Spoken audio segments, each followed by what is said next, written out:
नमस्कार मित्रांनो. तर आजच्या या व्हिडिओमध्ये आपण महाराष्ट्र शासनाच्या महसूल व वन विभागाने 5 जून 2026 रोजी जारी केलेल्या महत्त्वाच्या शासन परिपत्रकाबद्दल माहिती घेणार आहोत. या GRमुळे शासकीय जमीन आणि नजूल जमिनींच्या विक्री, हस्तांतरण, पुनर्विकास, FSI, TDR आणि शर्तभंग प्रकरणांच्या मंजुरी प्रक्रियेत मोठा बदल करण्यात आला आहे. तर आता कोणते अधिकार जिल्हाधिकाऱ्यांना देण्यात आले आहेत, विभागीय आयुक्तांची भूमिका काय असेल आणि नागरिकांवर याचा काय परिणाम होणार आहे, संपूर्ण माहिती शेवटपर्यंत पहा. तर या GRचा उद्देश काय आहे? महाराष्ट्र जमीन महसूल संहिता 1966 मधील कलम 37 मध्ये एप्रिल 2026 मध्ये सुधारणा करण्यात आली होती. या सुधारणेनुसार शासकीय जमीन किंवा नजूल जमिनी संदर्भातील विक्री, हस्तांतरण, पुनर्विकास, अतिरिक्त FSI वापर, TDR हस्तांतरण, वापरातील बदल या व्यवहारांसाठी राज्य शासनाची पूर्व मान्यता आवश्यक करण्यात आली होती. मात्र अशा सर्व प्रकरणांसाठी मंत्रालय स्तरावर मंजुरी घ्यावी लागत असल्यामुळे प्रक्रिया वेळखाऊ होत होती. तर शासनाने काय निर्णय घेतला? तर ईज ऑफ डुईंग बिझनेस आणि जमीन महसूल व्यवस्थापन अधिक गतिमान करण्यासाठी शासनाने काही अधिकार विकेंद्रित करण्याचा निर्णय घेतला आहे. यामुळे आता अनेक प्रकरणांमध्ये राज्य शासनाऐवजी जिल्हाधिकारी आणि विभागीय आयुक्त निर्णय घेऊ शकतील. तर कलम 37 काय सांगते? तर कलम 37 नुसार राज्यातील शासकीय जमीन किंवा नजूल जमिनी यासंबंधी विक्री, हस्तांतरण, पुनर्विकास, अतिरिक्त FSI वापर, TDR हस्तांतरण, वापरातील बदल यापैकी कोणताही व्यवहार राज्य शासनाच्या मंजुरीशिवाय करता येणार नाही. ही तरतूद संपूर्ण महाराष्ट्रासाठी लागू आहे. नंतर शासकीय जमीन म्हणजे काय?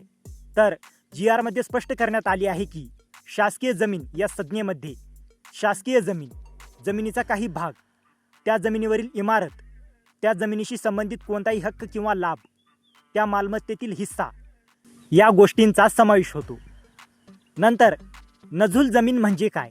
तर नजूल जमीन म्हणजे अशी शासकीय जमीन जी भाडेपट्ट्यावर दिलेली असेल, सार्वजनिक उपयोगासाठी वापरली जात असेल, रस्ते, बाजार, क्रीडांगण यांसारख्या आकृषित वापरासाठी वापरली जात असेल आणि भविष्यात सार्वजनिक उपयोगासाठी वापरली जाण्याची शक्यता असेल.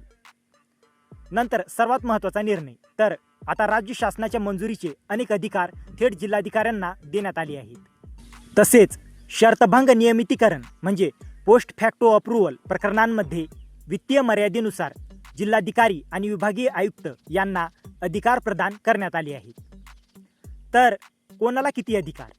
तर जिल्हाधिकारी जर अधिमूल्य म्हणजे प्रीमियम शुल्क किंवा अनअर्नड इन्कमची रक्कम ₹10 लाखांपर्यंत असेल तर निर्णय घेण्याचा अधिकार जिल्हाधिकाऱ्याकडे असेल.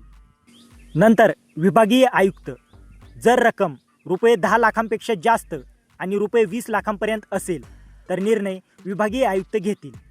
आणि 20 लाखांपेक्षा जास्त रक्कम असल्यास, जर अधिमूल्य शुल्क किंवा अनअर्नड इन्कमची रक्कम ₹20 लाखांपेक्षा जास्त असेल तर असे शर्तभंग विषयक प्रकरण थेट शासनाकडे सादर करावे लागेल. नंतर जिल्हाधिकाऱ्यांना विशेष मोहीम राबवण्याचे निर्देश. तर शासनाने सर्व जिल्हाधिकाऱ्यांना 3 महिन्याची विशेष कालबद्ध मोहीम राबवण्याचे निर्देश दिले आहेत. या मोहिमेमध्ये मंजुरीशिवाय झालेले व्यवहार शोधणे, त्यांची तपासणी करणे, आर्थिक मर्यादेनुसार त्यांना नियमित करणे, आवश्यक कारवाई तातडीने पूर्ण करणे अशा सूचना देण्यात आल्या आहेत. तर सामान्य नागरिकांसाठी याचा फायदा काय? तर या GRमुळे निर्णय प्रक्रिया जलद होईल, मंत्रालयाकडे जाणाऱ्या फाईल्स कमी होतील, जिल्हा स्तरावरच मंजुरी मिळू शकेल, शासकीय जमीन व्यवहारातील विलंब कमी होईल आणि ईज ऑफ डुईंग बिझनेसला चालना मिळेल. तर मित्रांनो, 5 जून 2026च्या या महत्त्वाच्या GRद्वारे महाराष्ट्र शासनाने शासकीय आणि नजूल जमिनींशी संबंधित अनेक अधिकार जिल्हाधिकारी आणि विभागीय आयुक्तांकडे सोपवले आहेत. ₹10 लाखांपर्यंतचे अधिकार जिल्हाधिकाऱ्यांकडे, ₹10 ते ₹20 लाखांपर्यंतचे अधिकार विभागीय आयुक्तांकडे आणि ₹20 लाखांवरील प्रकरणे शासनाकडे राहणार आहेत. यामुळे जमीन व्यवहार अधिक वेगाने आणि स्थानिक स्तरावर निकाली निघण्यास मदत होणार आहे. तर मित्रांनो, जर तुम्हाला या GRची PDF हवी असेल तर डिस्क्रिप्शनमध्ये आपल्या टेलिग्राम चॅनेलची लिंक दिलेली आहे. तिथे जाऊन तुम्ही या GRची PDF घेऊ शकता.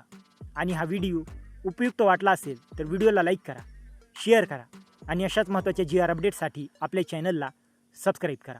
तर मित्रांनो, भेटूया अशाच एका महत्त्वाच्या पुढच्या व्हिडिओमध्ये. जय हिंद, जय महाराष्ट्र.